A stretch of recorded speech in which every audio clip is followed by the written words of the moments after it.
num trecho espinhoso aqui da parte a respeito desse tema das doutrinas fundamentais, e eu creio que as músicas que nós cantamos, elas dizem respeito justamente a esse tema, o tema da Teodiceia, que é o quê? É o que nós temos falado aqui. O que é a Teodiceia? É o campo da teologia que lida com a questão da justiça, da integridade, da bondade de Deus, da sua fidelidade, em face ao mal que existe no mundo. Então é aquele dilema que nós temos que olhar isso e essa doutrina teodiceia, ela tenta responder a seguinte pergunta: como que pode explicar a existência de um Deus bom e poderoso, mas se o mal ainda existe no mundo? Então esse último cântico em específico aqui que nós cantamos é parte da resposta, né? Por quê? Porque nós vivemos num mundo em queda, um mundo que está diariamente demonstrando que está em destruição. E nós vemos nisso e experimentamos até isso muitas vezes nas nossas próprias vidas, né? Então você percebe que o grande problema em lidar com isso diz respeito, na grande maioria, com algum mal que acontece na sua vida pessoal, com algum familiar seu, com você mesmo, e muitas vezes você começa a questionar isso. Por quê? Como é que pode esse Deus ser bom e eu estar sofrendo? Como é que pode esse Deus ser amoroso e eu não experimentar esse amor? São questionamentos que as pessoas vão fazer. E existe espaço para esse questionamento. Muitas vezes nós temos que ter um pouquinho de sensibilidade com a dor e o sofrimento dos outros, mas é importante que nós saibamos explicar biblicamente isso. Por quê? Se a Bíblia for tirado de lado, o sentimento prevalece e aí você viu aonde pode chegar. Todas as vezes que o nosso coração apertado toma decisões, as decisões não vão ser boas.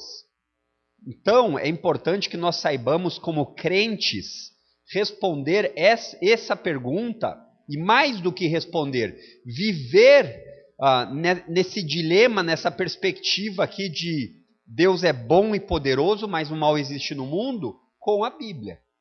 Então, nós crentes precisamos lembrar que a Bíblia é nossa regra de fé e prática. Por quê? Porque, por exemplo, assim, se você é parecido comigo, você se ira com algumas injustiças. E a Bíblia diz assim, olha, não pague o mal com o mal. Mas se eu não escutar a Bíblia, escutar o meu sentimento, o que eu vou querer é vingança imediata. Devolver na mesma moeda. Então, este é o ponto do crente. O crente deve viver por mandamento e não por sentimento. Com isso, não queremos dizer que não temos sentimento, né? Nós temos. E os sentimentos, muitas vezes, nos chacoalham. E o ponto, quando a gente fala do mal nesse mundo, ele é real. Então, existem pessoas que escolhem entre ficar com Deus que não é bom, e por isso ele não resolve o problema do mundo, ou então outros querem defender que Deus é bom, mas dizem que ele não é poderoso, porque se fosse poderoso ele não permitiria. E o terceiro grupo, que é uma decorrência disso, é aqueles que dizem que Deus não existe. Porém, nós temos algumas respostas que nós já demos a esse problema, e são respostas bíblicas. Não são respostas que serão aceitas facilmente, mas aí não é conosco. Nós não temos esse poder de convencimento, não está em nosso poder.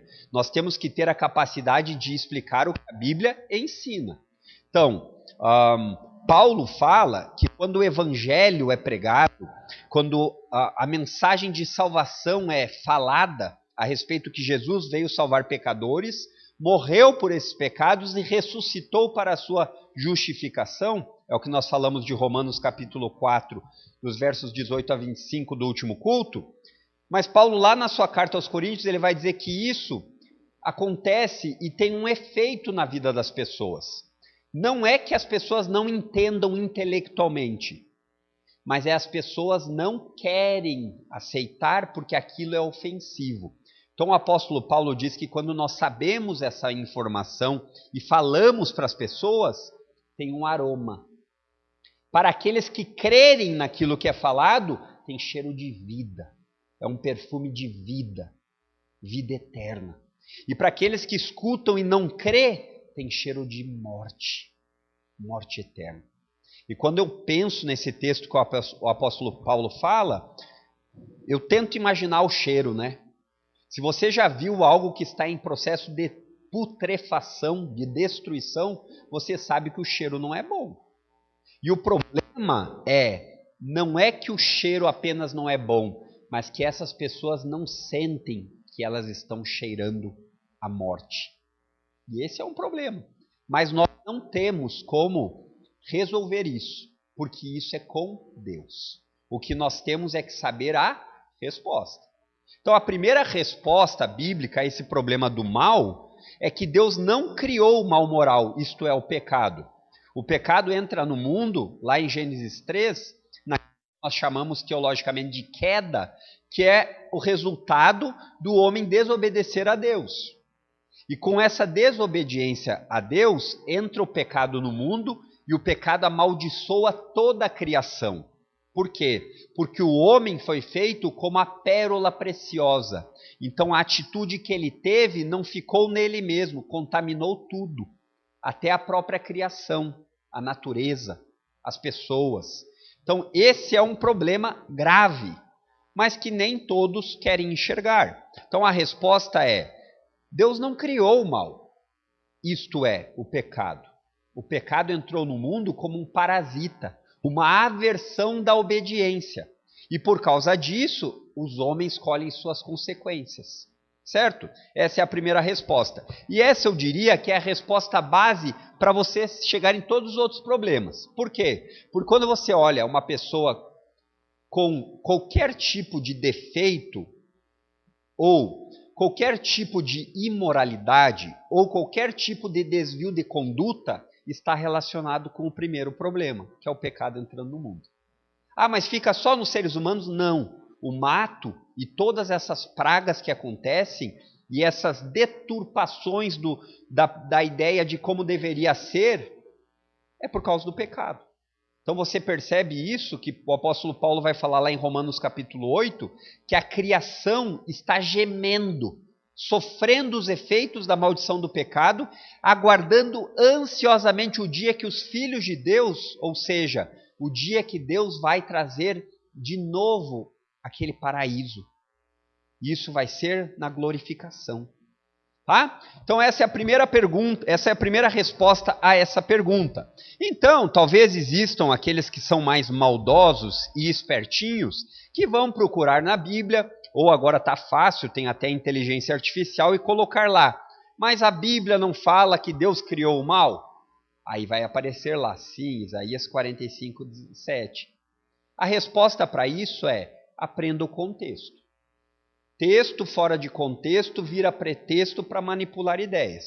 Então, lá em Isaías, o mal que está sendo falado lá é um castigo punitivo. E o castigo, se você não parar para pensar, talvez você nunca chegue a essa conclusão. Mas o castigo, ele é um mal. Mas nem sempre quer dizer que não é um mal merecido. Então, no texto de Isaías 45, 7, lá o texto especificamente está falando do castigo punitivo e não do mal moral do pecado. Terceira resposta que nós falamos também aqui: não só o mal moral, o pecado existe, não só o mal punitivo, o que castiga, existe, mas existe também o mal natural, que é um processo do quê? Do pecado que entrou no mundo. Então essas deturpações, esses problemas, até mesmo de formação, de crianças que são mal formadas no ventre, isso tudo é resquício do pecado. É simples assim de entender, mas é profundo de engolir. Depois, a quarta resposta que nós falamos, e isso nós tratamos bastante nos decretos de Deus, é que nós não temos dúvida, então, como se Deus olhasse como um espectador e dissesse assim: olha, eu não tenho como intervir nisso. O tsunami aconteceu, mas eu não consigo mexer no tsunami. Então o máximo que eu posso dar a você é meu ombro para chorarmos juntos.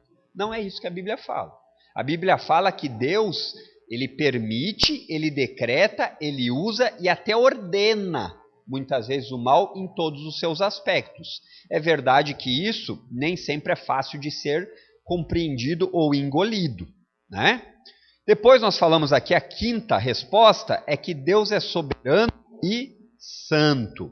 E tratamos na quarta-feira passada um pouquinho a respeito desses dois termos, soberania e santidade. Então isso é importante que você sempre lembre, para que você não coloque Deus na mesma prateleira que você ou seus amigos.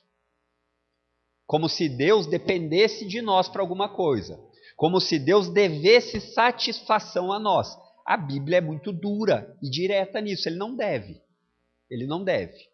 Uma das maiores, ou talvez mais ilustrativas explicações que eu já escutei a respeito disso, foi do Paul Washer, ele falando a respeito disso.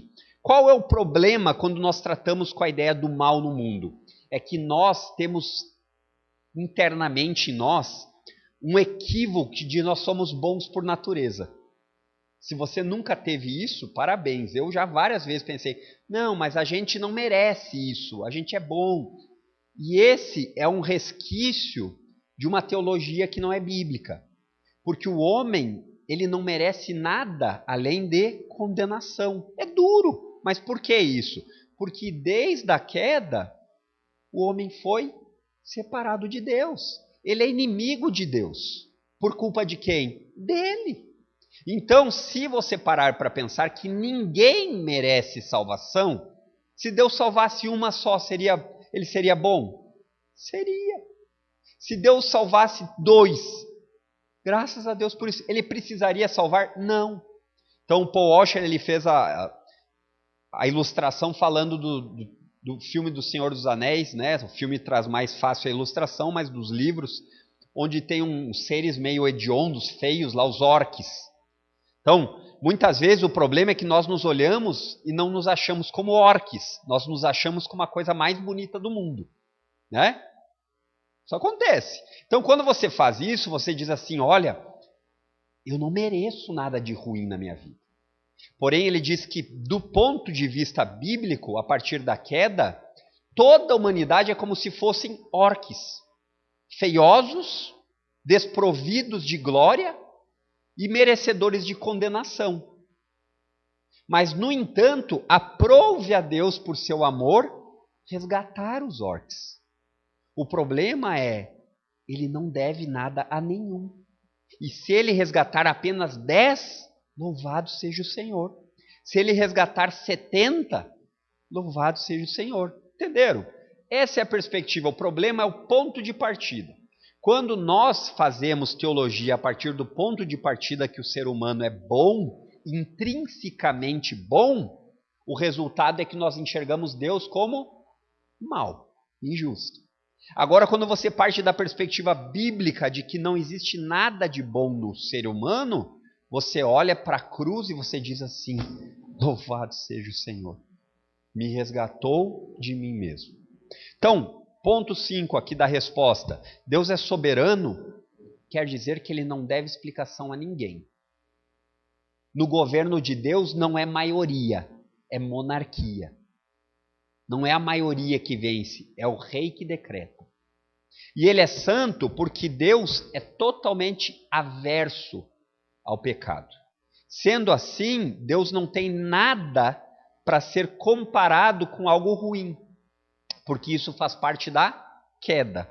Então, quando falamos disso, lidamos rapidamente com a ideia de que todos os atos que nós enxergamos na Bíblia de Deus condenando alguém, de Deus mandando juízo, devem ser enxergados a partir de uma perspectiva de um Deus santo, que está fazendo aquilo que é certo. Depois, na resposta de número 6, e acho que foi essa que nós paramos, né? Na presente era, o mal é um instrumento importante. Vimos lá, instrumento importante para quê? Punir os perversos, proteger o seu povo, progredir o seu plano. Por quê? Deus trouxe salvação à humanidade por meio do Filho num ato bom? Depende da perspectiva. Jesus teve que ser crucificado. E isso talvez seja o pior ato de maldade que poderia acontecer, né? Porque nós vemos que a cruz na qual Jesus foi pregado era um momento hediondo, violento, humilhante, nu, pregado, crucificado pela culpa dos outros. Né? E aí também vimos que muitas vezes o mal existe para a glória de Deus ser manifesta. E talvez esse seja um dos momentos mais difíceis quando trata de nós pessoalmente. Você passar por um momento duro, difícil, em que o mal está batendo na sua porta e você enxergar isso como oportunidade de Deus glorificar a si mesmo. É duro, mas é possível. E acontece. Deus glorifica muitas vezes a si mesmo, nos fazendo ser fracos e dependentes dele. Porque é na fraqueza que o poder de Deus se aperfeiçoa. Você percebe isso. Se você nunca passou por um momento de tristeza intenso, e que Deus lhe livre disso, mas se você passou, você viu que foi o momento que você mais disse assim: eu não tenho nada, por isso eu preciso de ti. Eu não tenho mais aonde pedir auxílio, né? E vem à mente a ideia daquela mulher com fluxo de sangue, lembram?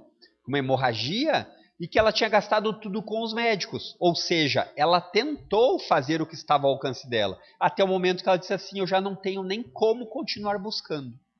E muitas vezes é num deserto árido que nós encontramos o Senhor.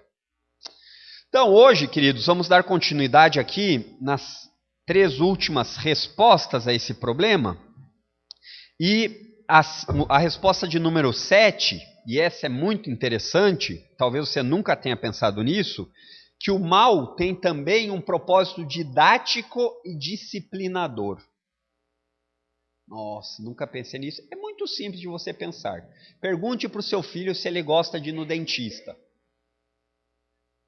É para o bem dele? É. Pergunte para o seu filho se ele gosta de levar uma varada. Chega um momento até da idade que eles até gostam, porque eles entendem que é para o bem deles, né? Mas de modo geral, o mal, do ponto de vista de Deus, ele tem um propósito didático de ensino e também de correção. Quer ver? Abra aí sua Bíblia em Jó 36:15.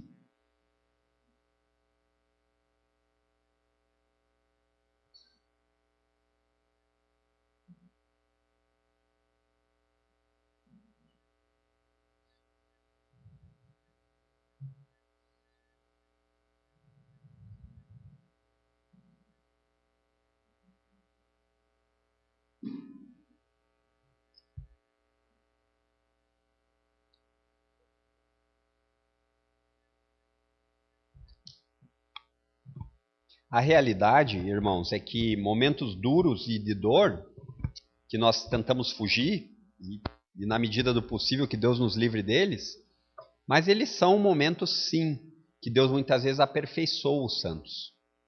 Vocês lembram do cântico que nós acabamos de cantar? A gente disse assim, não sei se você percebeu, cuidado quando você canta, por isso que eu falo, pense bem.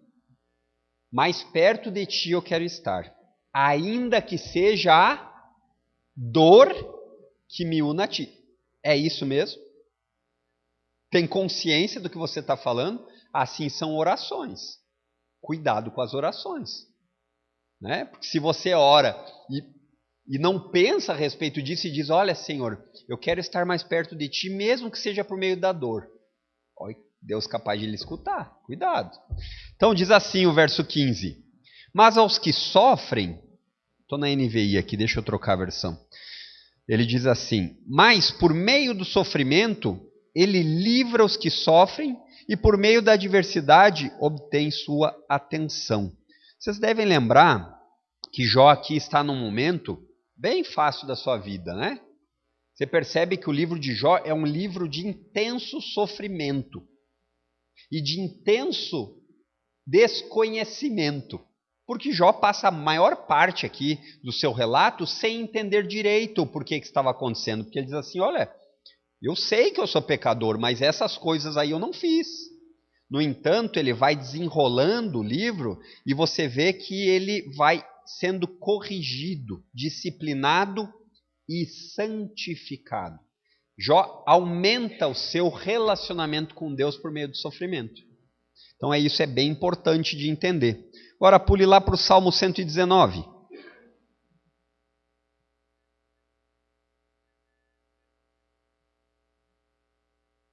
Verso 67.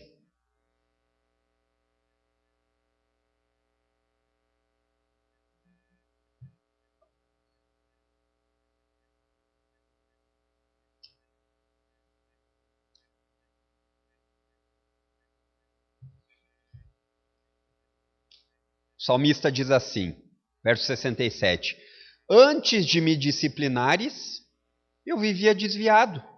Agora, porém, sigo tua palavra de perto. Você percebe? Você percebe que não é só de boca, não é só de falar, não é só a parte bonita, é uma parte prática, de que nós crentes devemos nos corrigir constantemente. E de que aquele que recebe a correção deve olhar isso de uma perspectiva e dizer assim, esse irmão me ama. E se ele me ama, eu vou avaliar o que ele está me dizendo. Porque é bem provável que eu não tenha percebido. O problema é que assim, na teoria, tudo é lindo, né? Spurgeon dizia que todo mundo é uma bênção até tomar um pisão no pé. Aí você vai ver se ele vai olhar para você e vai dizer tá tudo bem ou ele vai soltar uma caveirinha. A ideia é, sim, muitas vezes, Deus vai corrigir os seus filhos porque são filhos. E um pai que não corrige os filhos, ele não ama. Então, essa ideia de que crianças devem ser criadas e deixadas de qualquer jeito, não é bíblica e nem amorosa. Então, isso vale para as crianças, vale para os jovens, para os adultos e para os velhos. Para todos, a correção é parte importante.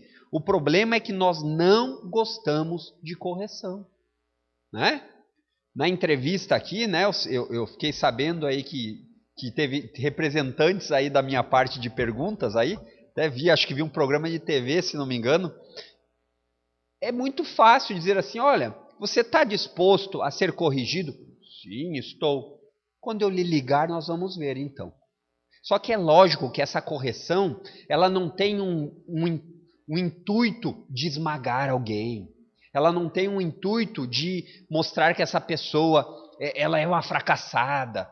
Não é esse o intuito da correção bíblica. O intuito da correção bíblica é mostrar o caminho certo e dizer, olha, eu sei que você já errou porque eu já errei também. Eu sei que você está errado porque eu também já errei. Volte, se arrependa.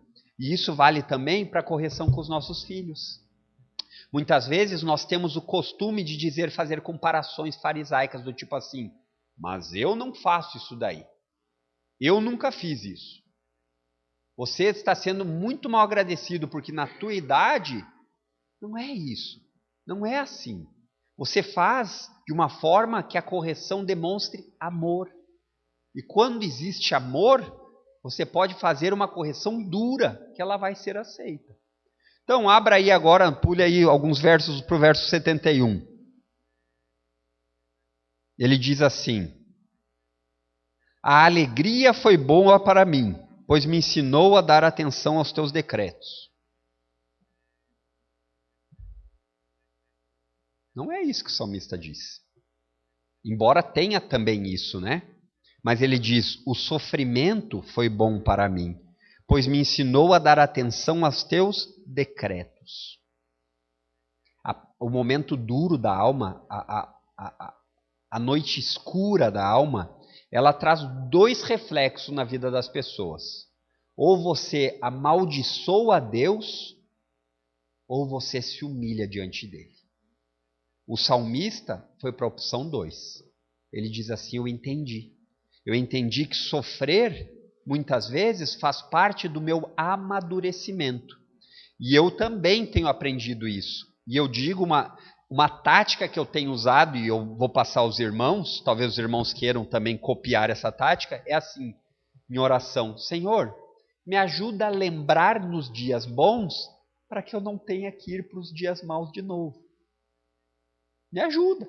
Porque com frequência, 2 dias depois, nós nos esquecemos dos dias escuros, não é verdade? Não é assim com você também? Deus nos ajuda a na alegria lembrar de Ti, para que o Senhor não precise nos corrigir de novo. Mas graças a Deus se o Senhor corrigir, por quê? Porque se você é filho e você estiver indo, Ele vai lhe trazer de volta. Ele vai lhe trazer de volta. Agora, abra aí sua Bíblia em Abacuque 3, versos 17 a 19.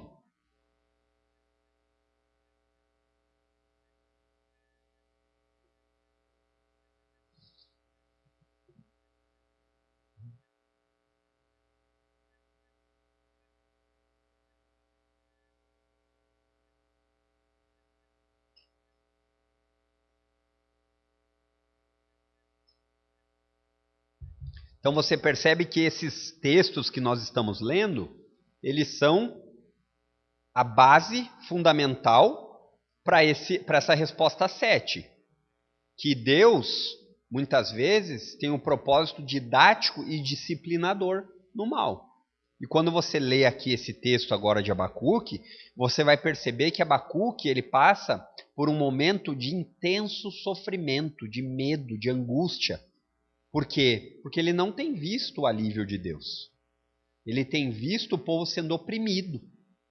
E aí ele chega no verso aqui, na parte final do capítulo 3, e ele diz assim, pronto, chega um dia de viver aquilo que a gente fala. E aí ele diz para si mesmo, eu vou colocar em prática isso. Que eu comentava com o pastor Fernando, que pregar para os outros é mais fácil do que pregar para si mesmo. Dizer para o outro assim, confie em Deus. Você precisa confiar em Deus. É mais fácil do que você olhar no espelho e dizer assim, Adriano, chegou o dia. Então ele diz assim no verso 17, ainda que a figueira não floresça e não haja frutos nas videiras, ainda que a colheita de azeitonas não dê nada, e os campos fiquem vazios e improdutivos, ainda que os rebanhos morram nos campos e os currais fiquem vazios. Ou seja, eu não tenho do que me alimentar, aquilo que eu faço para sobreviver fracassou, eu não tenho esperança em nada disso, eu olho para essas coisas que deveriam me ajudar, a plantação, o rebanho, e ainda que todas essas coisas vão mal, ou pior do que mal, desapareçam, verso 18, mesmo assim me alegrarei no Senhor, exultarei no Deus de minha salvação. Aí o verso 19 é como que uma pregação para si mesmo. Ele diz assim, o Senhor soberano é a minha força, Ele torna meus pés firmes como os da corça, para que eu possa andar em lugares altos. Você percebe que é uma oração sincera de alguém que quer depositar sua confiança em Deus. Então, queridos, o mal tem um propósito didático e disciplinador. E isso não é bem visto às pessoas que não conhecem a Bíblia, né? Porque as pessoas vivem apenas pelo prazer e por coisas boas. Então, se disser que assim, vamos ter que agora passar uma dificuldade aí. Não, eu não vivi, não nasci para isso, certo? E Deus nos cuida. Mas isso não quer dizer que nós não iremos passar por algum momento duro. Eu poderia quase afirmar aos irmãos que é o contrário. Se você se tornou crente, se prepare para alguns tipos de sofrimento. Sabe por quê? Porque o seu Senhor, o seu Mestre sofreu. Você não acha que seria muita pretensão os seus discípulos não serem iguais ao Mestre? Esse é o ponto. Né? Quero ser igual ao meu Senhor. Quer mesmo? Quer mesmo? No cântico é bonito, né? Dá notas lindas, uma melodia linda, mas na prática, quando uma pessoa, um ímpio, lhe passa para trás nos negócios, qual é a sua vontade? Fazer como Jesus, não revidar? Ou agora ele vai ver, vou pegar pelo pescoço. Esse é o ponto. Então, a resposta bíblica de número 8 o Senhor, já na presente era, muitas vezes pune o mal que nós tanto ansiamos, a justiça, que nós vemos muitas coisas que nós olhamos e dizemos, como pode tudo isso estar acontecendo? Muitas vezes, já na era presente, Deus já pune. Então, com isso, nós podemos ver vislumbres de sua ira santa. É verdade que Deus não dá todo o limite de juízo nesse tempo presente para o mal, para o pecado, para pecadores. Mas nós podemos ver vislumbres disso. E nós chegaremos num dia em que ele completará o seu juízo. E o seu juízo e a sua justiça trarão glórias a Deus. Como um juiz que tem que condenar o culpado, assim será naquele dia. Então abra aí sua Bíblia em Gênesis capítulo 15.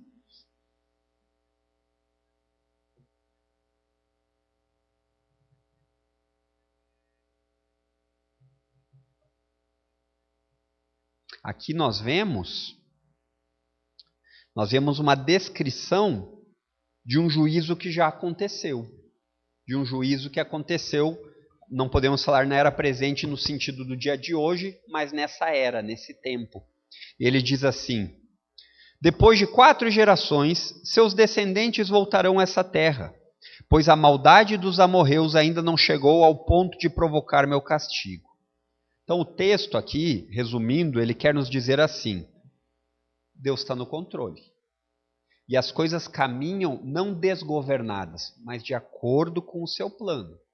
É verdade que se nós fôssemos Deus, algumas coisas nós anteciparíamos, mas provavelmente faríamos de maneira equivocada. Deus está no controle. Então nós, como crentes, precisamos, em primeiro lugar, o quê? Lembram da pregação do domingo? Esperar com paciência. Porque ele continua no controle. Pule lá para o Salmo 37. Verso de 1 a 11.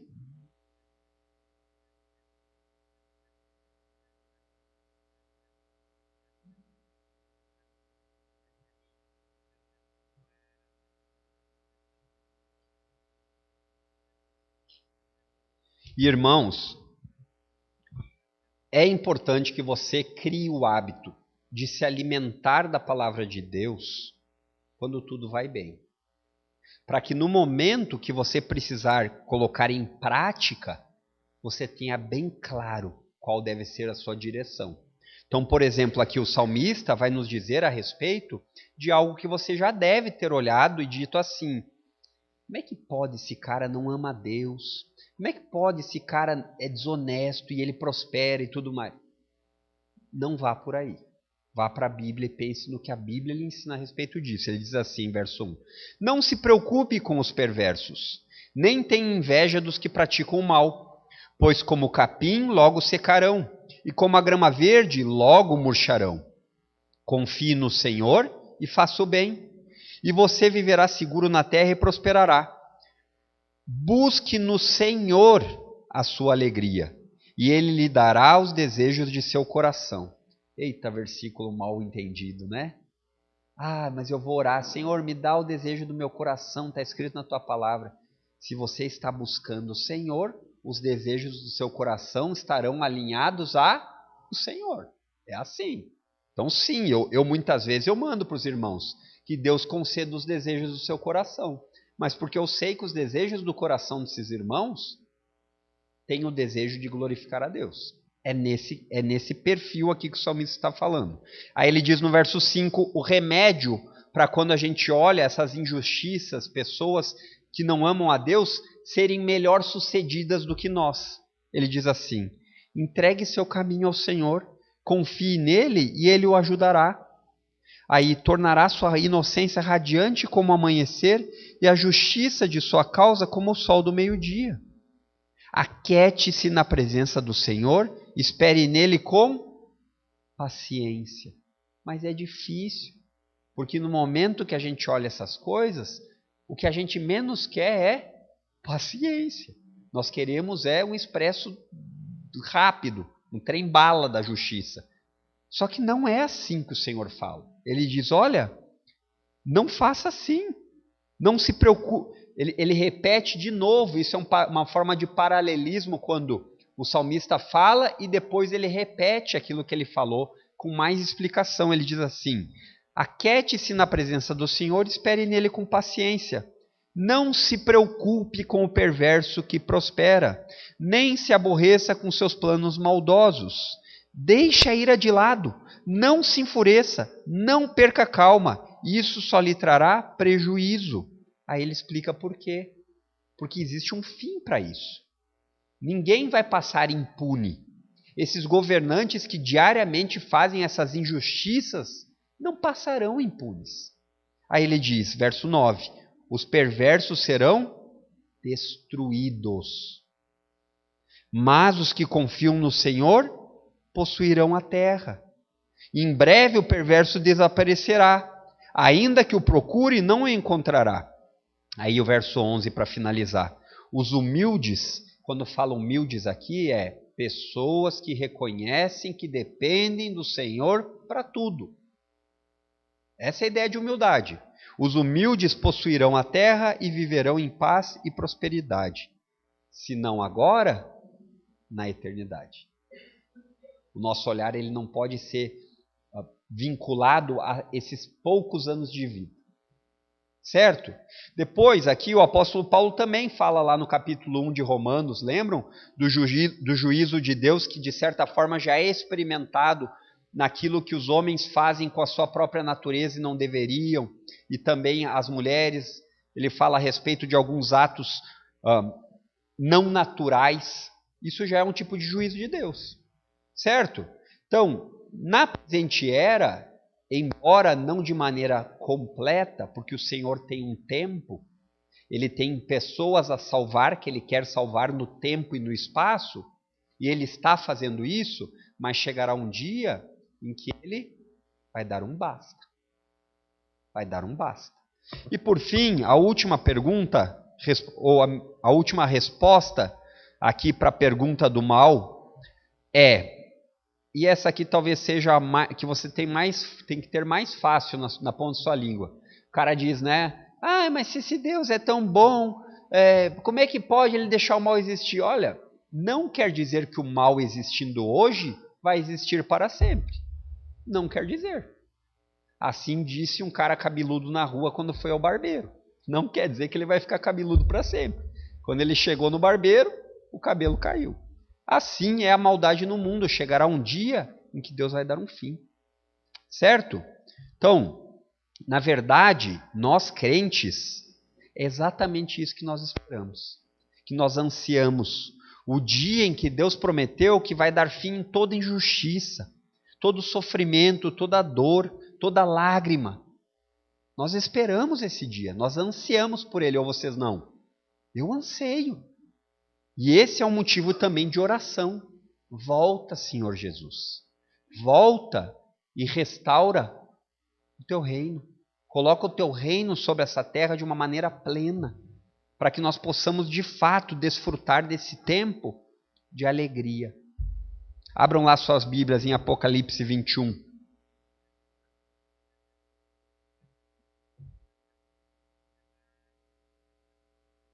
De 1 a 4.